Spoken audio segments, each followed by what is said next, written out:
Omlouváme se za kvalitu obrazu. Je to na piču telefon. Vypípat. No, toto je moje kolegyně. My jsme tým, vlastně pracujeme pro jednu firmu nejmenovanou. Děláme tady video, jak se vlastně lepí proložky od vajíček na stěnu, jo, aby vám prostě ta stěna brala co nejvíce té hudby, že jo, teda nejméně. Takže se dívejte, položím ten telefon. Takže piču vidíte teď. Tak takto se to dělá. Tak se to plní. Tak se to plní, takže jste nic nevěděli, takže to nevadí, ale tak to se to dělá, prostě dívejte. Kolegyňka tak je rychlá, že to stihla už přidělat na stěnu. Super tým. To tady to ukaž. Ukaži. Máš tu, vidíš tam sebe tak.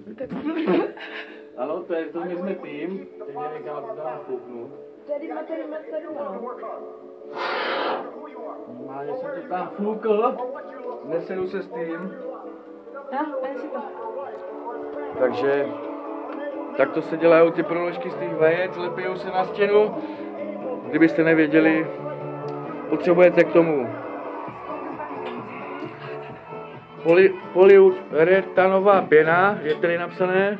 Já jsem moc ve škole neučil, takže super magor, takže jsem rád, že jsem to přečetl.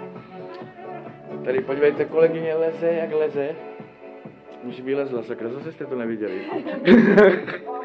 Vy nic neuvidíte. Takže teďka jdeme další nastříkat. Jo, takže vám ukážeme, jak se stříká další, tak se dívejte. A zase to neuvidíte. Oh. Tak se to tam stříká, škoda, že jste to neviděli zas.